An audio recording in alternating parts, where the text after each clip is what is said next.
Hey up everybody, my name's Joshua Morrison, director of Johnny Mozzle's Lessons in Confidence. Today I want to talk a little bit about the idea of loving your country. Should you love your country? And if you don't love your country, is that a bad thing? Is that a negative trait within you that people should be turned away by? Obviously some people will be, but is it a moral failing on your behalf? So I think first what I'm going to do is I'm going to talk a little bit about the things I like about the UK, aka the country I live in and have always lived in, and some things I don't like about the UK. So to start off with, you know, like basic stuff like a full English breakfast, love a full English breakfast, love a cup of tea, you know, all that kind of stuff. I love British telly, you know, like Fawlty Towers, Only Fools and Horses, Father Ted, the IT Crowd, Alan Partridge, The Office. You know, and then there's so many films that we came out with and so many British actors that we've, you know, pushed onto the scene, and our music, our general culture has been exported across the world in a modern sense, you know, like from the Beatles onwards and, you know, things like that. We've got so many wonderful bands. I mean, Oasis and Blur are both British. You know, we've got, even in the modern day, we have all kinds of extra, like, you know, Olivia Colman, she's now being spread all across the world, winning Oscars and stuff like that. You know, and all these people got their start in low-budget British television, and that's pretty interesting to me. And then there's, you know, the BBC. I mean, it's in a bit of a state at the moment, but I'm still proud of the fact that we have an institution of nationalised media that is able to give us, you know, so much wonderful sort of stuff. And sure, as of late in the past decade or so, the BBC hasn't really given us much of anything of any worth, but, you know, it's given us Fawlty Towers and Only Fools and Horses and all sorts of, you know, Alan Partridge, and it gave us, you know, more serious stuff as well. I don't watch much serious telly, but I know it has. I think House of Cards, the thick of it, I know that's not a serious thing. But, like, you know, the amount of TV and film and stuff like that, and Film 4, that's another thing, the amount of great films that come out of that. And then, you know, all our great, you know, bits of culture. I'm so proud of what we have to offer, right, as a country. And that's brilliant. And, you know, our food isn't really that bad. We've got Yorkshire puddings. You know, we don't all sit around eating jelly deal or whatever the stereotype is. Look, I know my teeth aren't that great, but, you know, not everyone's like this. Some people actually have nice teeth, right? That stereotype I've always found a bit odd because, you know, every country has people with really shit teeth. I don't see how it's uniquely a British thing or that British people's teeth are worse than others in some capacity, right? All sorts of stuff like that I do like. But then there's lots of stuff that I don't like about this country, and a lot of it comes down to the British government. And I don't like the state of British politics. And I don't like how we're veering down a more right-wing and nationalistic direction. Right? And, you know, I kind of sort of cringe a little bit when I see a giant England flag in front of someone's house and, you know, all that kind of stuff, because it just kind of comes off a bit like, yeah, we get it, you're English, you live in England, so do I. We don't need to go shouting about it. Hey guys, I'm English! Yeah, we know, so am I. Shut up about it for a fucking second. We don't need to hear this. It's the same with Americans. You know, you see the American flag everywhere. It's like, if you don't see the American flag for a few months, you're going to forget what it looks like. And say you do. Oh, fucking no. Then you might look it up on Google and, oh, there we are. It's got 50 stars and it's got some blue and white stripes. Whoop-de-fucking-do. It looks the same as all the other fucking flags. It's a load of colours just arranged in a different way. Good for you. I don't care about the flag. The British flag has some really stupid designs to it. Like the whole thing of like, it's not sort of completely equal. So if you flip it upside down, it looks ever so slightly different. Apparently they do that so that you can catch people out. I don't know for sure, but what I would do is I would just make it even so you could hang it any which way you fucking want. I don't see why we need to, you know, have some random pedantic go, oh, you put your flag upside down. Yeah. That's all it's for. Just make those fucking diagonal lines a little bit thicker on the top. That's all you need to do. I don't care, right? And then, you know, at the same time, like the state of British, you know, politics is really kind of the main thing that's turning me away from, you know, being a patriot towards Britain, because it seems like so many people are allowing themselves to be infested by an American imported culture war. You know, you get so much in the way of sort of transphobia, and now you got anti-abortion stuff that's trying to worm its way into the British discourse, and I just have no fucking time for it. Seriously. Well, I know like the whole idea of British values are a little bit lame because they're all just stuff like be nice to one another, and it's like, isn't that every country's values? It's not like there's a country out there who prioritizes making people feel shit and useless all the time. It's not like they sit there and go, yes, we are a country of disgusting evil people and we're proud. No country does that. So why are we sitting there going, hey, our British values are to be super nice to one another? Fuck off, that's not a uniquely British thing, right? And the idea of like British exceptionalism and stuff like that, and I really dislike that, and how the history that stems from the colonial empire. And the second that someone brings up the colonial empire, the fact that there's so many people that just roll their eyes and go, oh, it was so long ago. Who gives a shit if it was a long time ago? The amount of people that suffered because of our country's governance is absolutely fucking atrocious. But we can't critique it because it happened more than a few generations ago. So who gives a shit? I don't understand why we are so apologetic about the fact that we did such terrible stuff in the past. We can admit that we were awful as an empire and we caused so much suffering, whilst at the same time, going around being proud of our architecture. Look at that. That's a lovely British church. Look at the architecture of it. It's lovely, right? I don't have a problem with that and British culture and those sort of things that make up the British image, right? But it's the history of what we did to all of our, neighbours and the colonies and all that kind of stuff that is what annoys me, and the fact that people are so apologetic for it and they kind of stand up for the idea of the empire. And then you get now there's this thing of like, bringing out the lions every fucking chance you get. So I've never seen a lion a native to Britain, so I don't know why that's our national fucking animal. And bulldogs as well. Bulldog's one of the shittest animals ever. It's just this stupid fucking noseless little mutt. Get a proper golden retriever or something, right? Germans have the German Shepherd. We've got a bulldog, right? And you're sitting there being patriotic. Bulldogs suck. Get yourself a fucking German Shepherd. It's better, right? So that sort of thing irritates me. So there's stuff that I love about the UK, there's stuff I hate about the UK, right? And, our national transport infrastructure isn't particularly great, and it's a bit too prioritised towards cars and driving and not enough towards public transport and that kind of thing. And HS2, the amount of bureaucracy that inflated the price of that up to like £100 billion or whatever it was. And even then, we only get a train to fucking Birmingham out of it, right? That sort of thing irritates me. However, these aren't intrinsically British things. Corruption around HS2 and transphobia aren't like innately British values, right? And the idea of a British value, take the official British values. Fuck off with that. It's universal at that point. Every country says, oh, we're nice to people. Right? Whether they are or not isn't the point, but every country likes to think they are. There's no country out there, as I've already said, that just sits there and goes, yes, we are evil people and we're proud of it, right? That's not what happens. That's not what goes on. So with regards to our country, try and define what makes us us.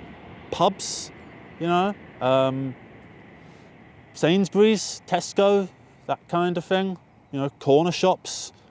Going up north and seeing, the architecture sort of change to sort of bigger, browner bricks away from the smaller, redder bricks, and, seeing the grass go from a vivid green to a distinguished teal.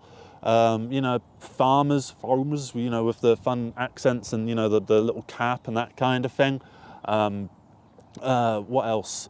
You go really up north into Scotland, you got stuff like fried Mars bars and kilts and just general culture. There's so much culture going around that it's hard to even pin it all down because, we are one of the, Greenwich Mean Time, that's the standard time for all the world, and we have it, it's ours. Greenwich is just like down the road from anywhere in Britain pretty much in comparison to the entire world. So we've got a lot of good and there's a lot of stuff that we should be proud of, right? And it's about trying to figure out what makes British people who they are, different from what makes the French, right? And I think to define that in personality traits and that kind of thing, the British are like this, the Italians are like this, the French are naive, the Russians are hardcore. It's pointless, it's silly, because every person is unique and individual to certain degrees. Even if you believe in a collectivist sort of society, the individual still has its own personality and conscience that looks at the world from its unique perspective, right? You have a unique perspective because you see everything that you see. I have my own because I see everything I see. I'm the one that sees myself wake up in the morning and brush my teeth and go to work and come back. And, I'm me on the bus with my headphones on, and I'm me when I'm trying to go to sleep and all my little thoughts are going through my head. And I'm me when I'm in a bath, and I'm me when I'm watching some bullshit telly, right? It's all me, right? The same way that it's all you when you see the various aspects of yourself. And you and I are different, even if we're both British. That's something that aligns us, that connects us, and we can refer to the same general cultural touchstones and that kind of thing. But we are different people innately. So I think to define the British or the French or the Americans as these certain abstract concepts that people like this do this and people that are from here do this, right, is a little bit pointless because we're all so unique at the end of the day, right? No two people are exactly the same.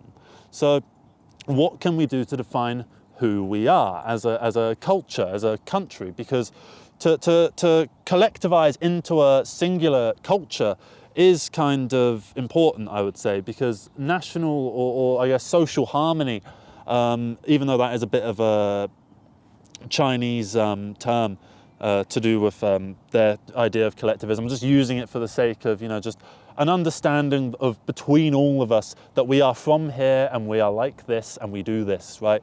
Because if you go to another country, they do things a little bit differently, and it's hard to sort of pin down exactly what that is. Maybe they buy all their food from markets rather than supermarkets. Maybe they don't go to the cinema as much. Maybe they drive slightly larger cars or slightly smaller cars. Maybe they cycle everywhere, or maybe they're known for being really reserved and they don't talk to each other much like the Nordic countries. Or maybe they're the opposite and they're known for being really welcoming and friendly and outspoken like the Americans. What are we? Because there's reserved Americans and there's outspoken Norwegians. I've met both, right? So to stereotype an entire nation of millions or hundreds of millions of people in some cases into, these singular traits that everyone from there is like this, I just find a little bit pointless. However, that's not to say that culture itself isn't important, but at the same time, there's a bit of a oxymoron there because or just a clash, because these two concepts don't necessarily go together. You want to collectivize into a social harmony of culture, but at the same time, we are all so unique and individual that it's hard to pin down what that culture actually is. Is British culture just tea and full English breakfasts and the Sex Pistols? And is all French culture just the Eiffel Tower and croissants? Like, what is French culture? What is British culture? What's American culture? How do we pin these things down? I don't necessarily have a distinguished answer to that. But in regards to the title of this question, this video, is it important to love your country?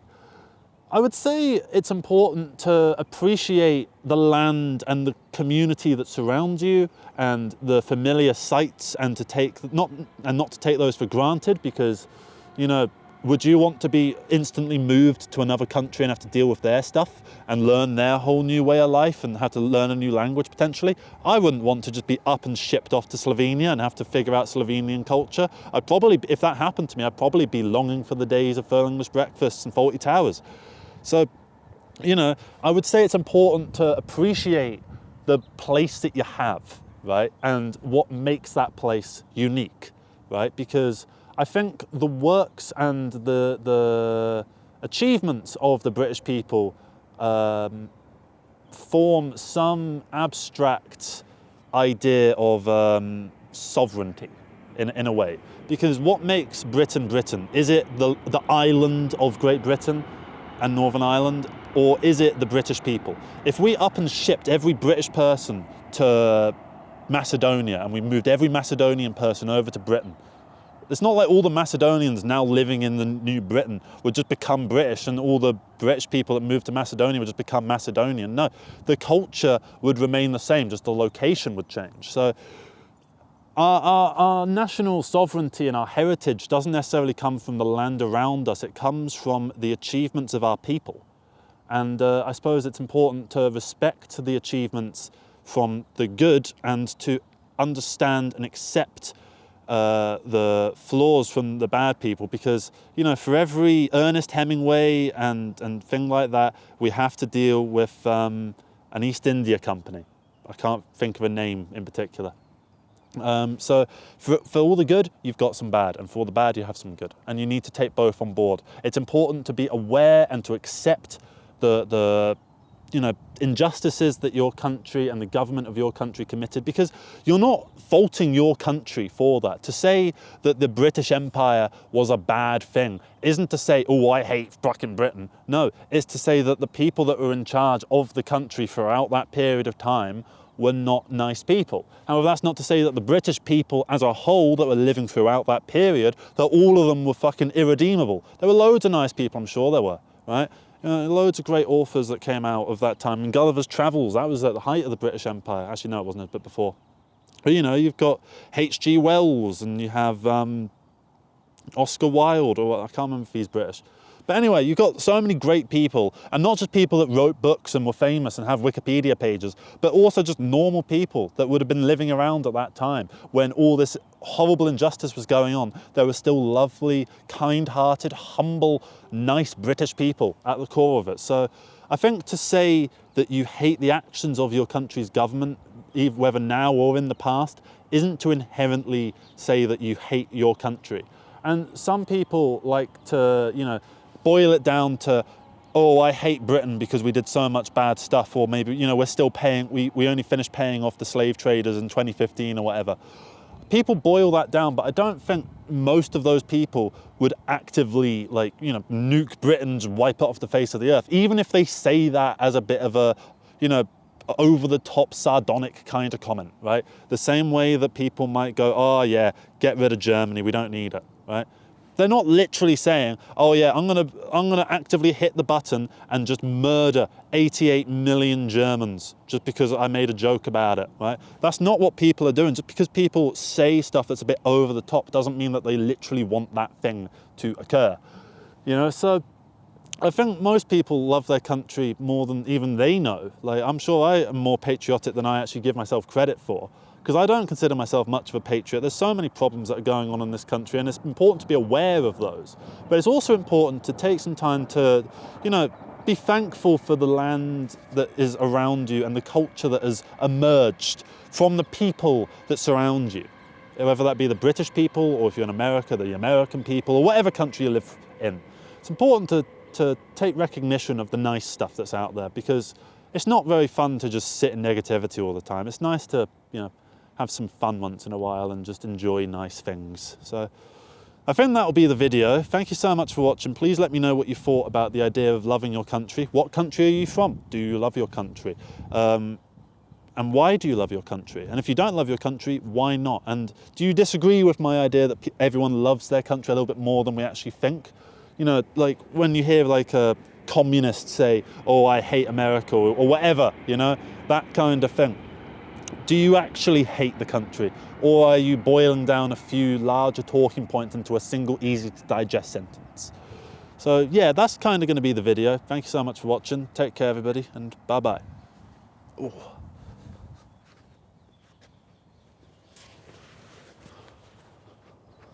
And while I do love England, I don't like the church.